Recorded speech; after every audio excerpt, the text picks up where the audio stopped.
Good morning. Okay, now that's like, yeah, at least the benefit of having a live event should be I at least get to hear good morning instead of everybody being on mute and audio off and video off, right? So, good morning, guys. And girls. Thank you. Thank you so much. When I got this invitation and I was like, okay, a room full of HR people, I said, that's exactly where I want to be. And if I can make a difference to the way HR thinks, I think I'll be making a difference to the entire way the organizations will run, because that's what I believe HR really can impact. I've heard, so before I start, I think we should cover two things: recency effect. So let's just look at how is it that's impacting. So through the pandemic, I think one of the things that has really taught us is that technology is not enough. I think, I hear youngsters these days talking about the fact that long distance relationships don't work. You have someone moving away to US or UK for 2 years and they break off the relationship they have in India, even though they're uncertain whether they're not going to come back after 2 years, saying long distance doesn't work.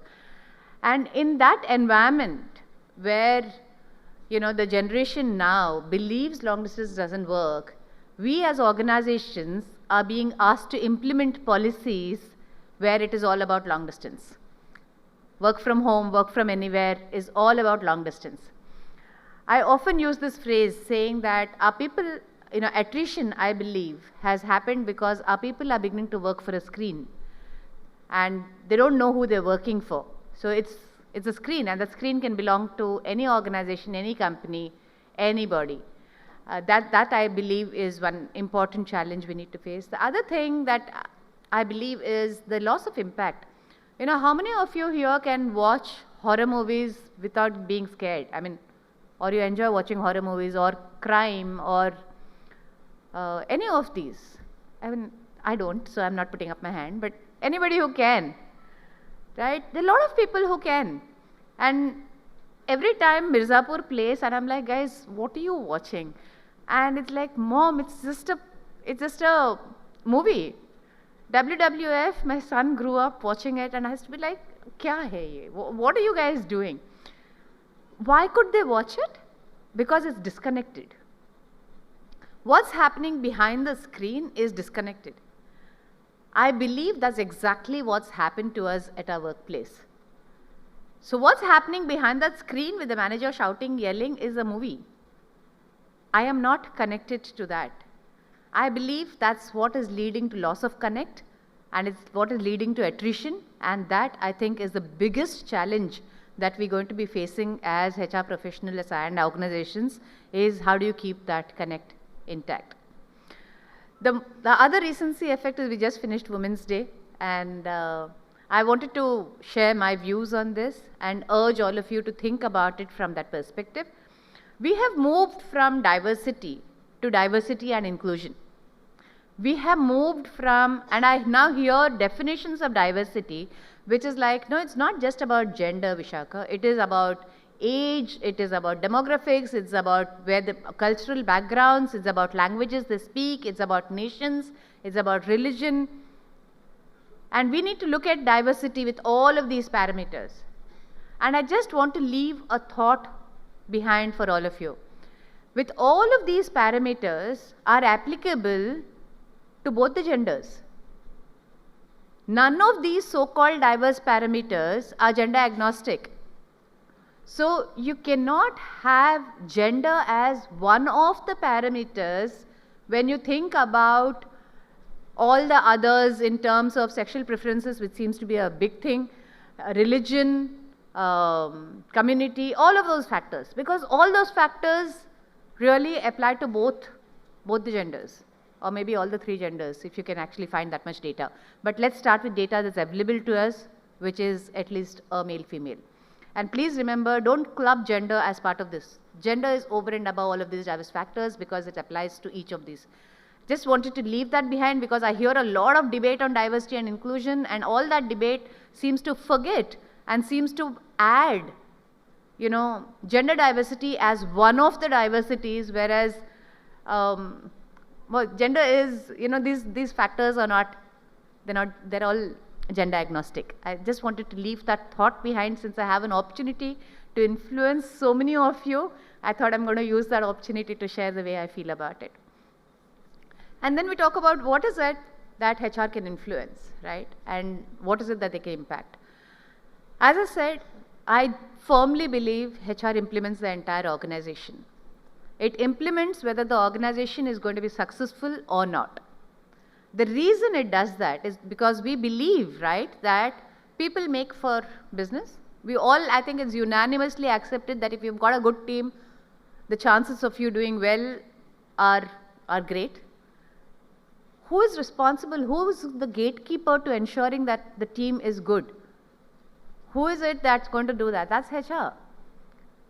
So I believe that it's the way they say, Caesar's wife has to be above suspicion. It's a very cold blast of air I'm getting here. So if there's something that can be done. Otherwise, if you hear the quiver in my voice, it's the cold air that's hitting on me. But if the way they say Caesar's wife has to be above suspicion, that's the way it works with HR. HR has got to be the most unbiased and open function in the entire organization. HR has to be the one which is working to identify every single microaggression that's happening. HR is the one who looks at every internal comm and says, is this a sexist or is it a bipartisan joke, and are we okay with it? I know that it is not easy. I remember a discussion wherein we had this, and they said, with 10 of us sitting here, and if there's some lewd comment passed, and if I walk out from there, says, I am never going to be an insider again. I'm never going to belong. And what I would urge all of you to pick up as a word, if you have to, is courage.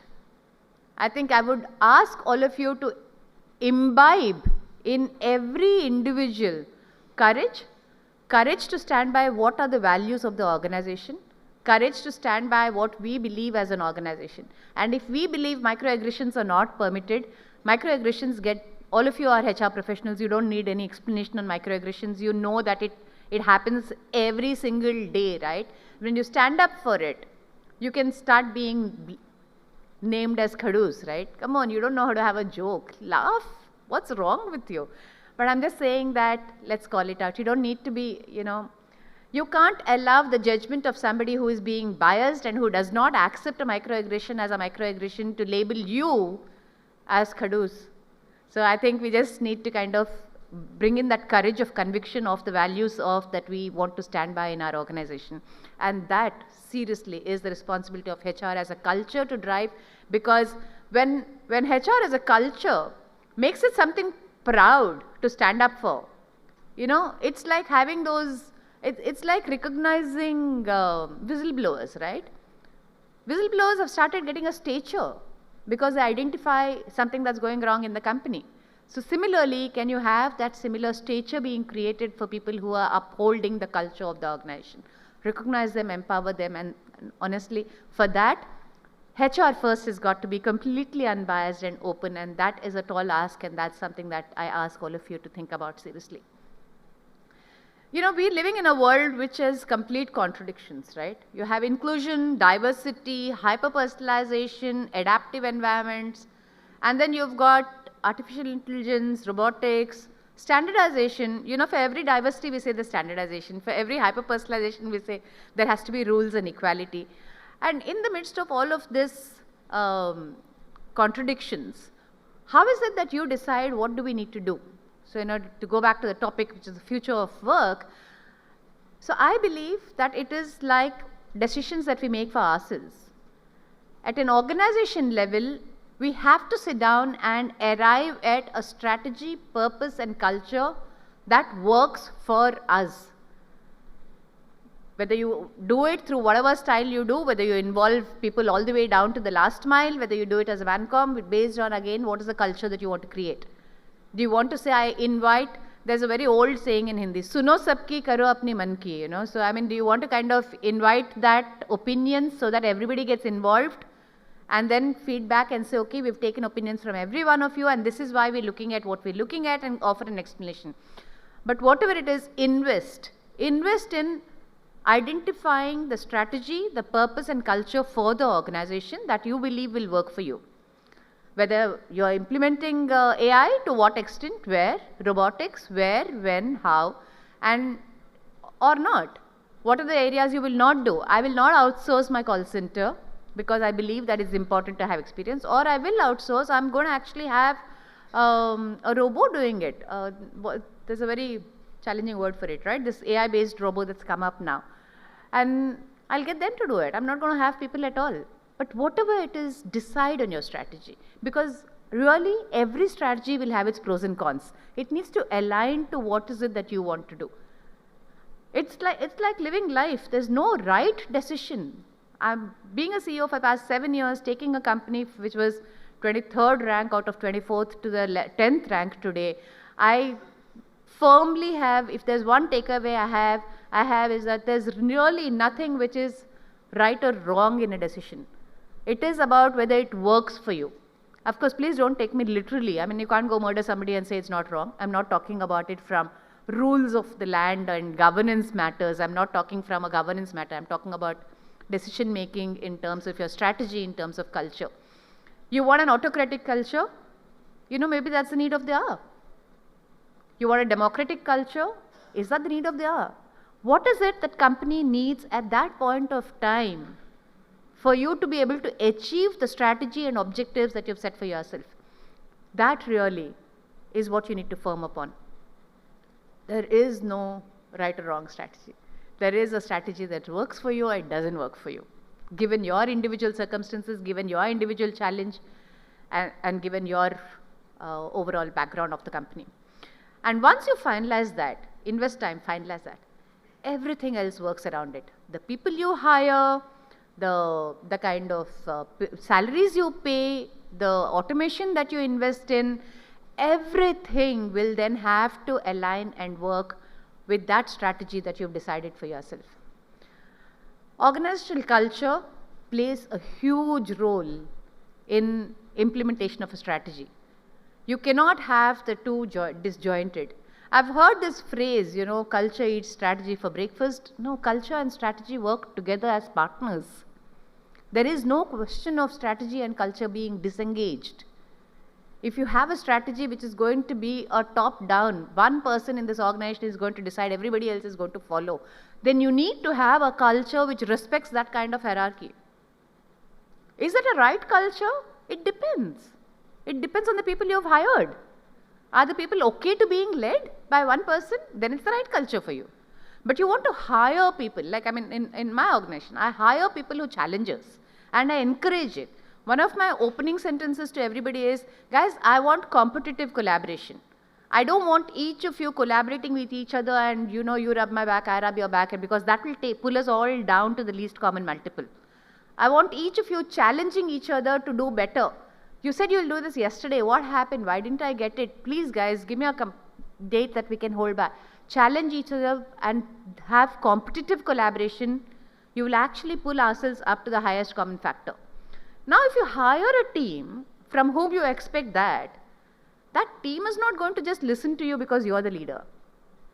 But then that's the culture you want. I don't want a culture where I'm telling people what to do.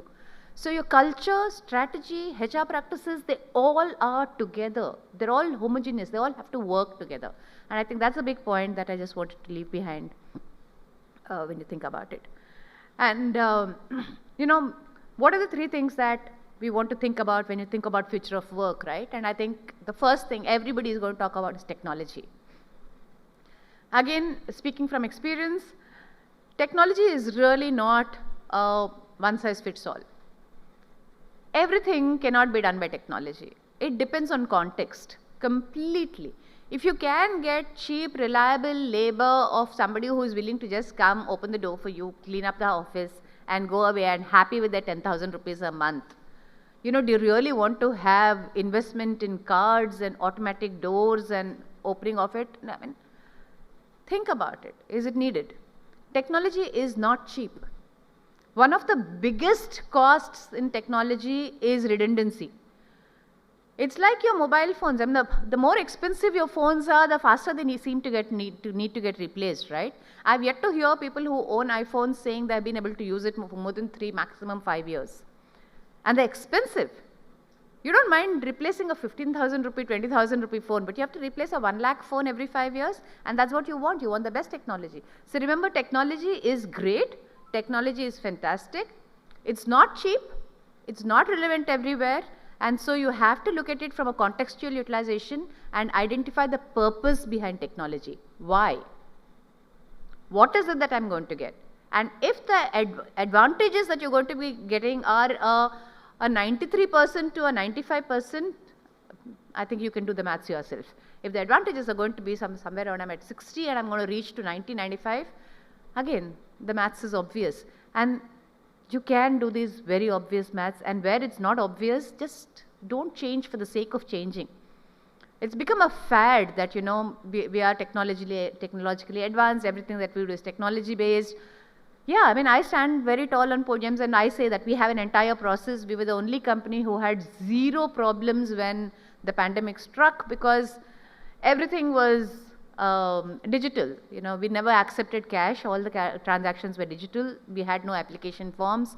So yes, all of those processes, it made sense to digitize because it is not geared up for future growth. But stuff that doesn't make sense, you have to. I mean, do I really want to replace my receptionist with an automated robo sitting there? I don't know. Is that really scaling up? I'm not sure.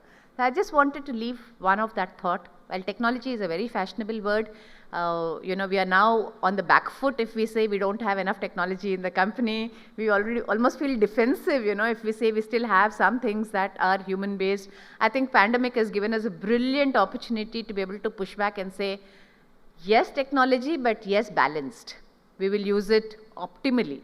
We don't have to use it everywhere. I think that's something that that we now have the perfect excuse also, right? I mean, like, why are we conducting events again?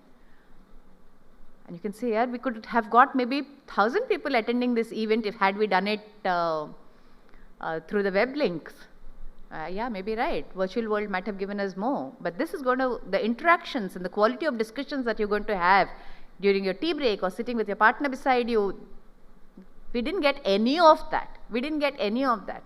I was at a forum of the Ministry of Finance, and you know, I've attended those online, and this was a physical forum that was there. And they stayed back after the forum to have discussions over tea. I think the quality of discussions that I had over a cup of tea after the session was over was far, far higher than the quality of discussions in the forum, because that's the nature of the beast, and that's what it is. But I think so we've now got that. And the 2 more things, pay for work, you know, pay for talent. The culture is, in a hybrid world, is pay for talent. Think about it.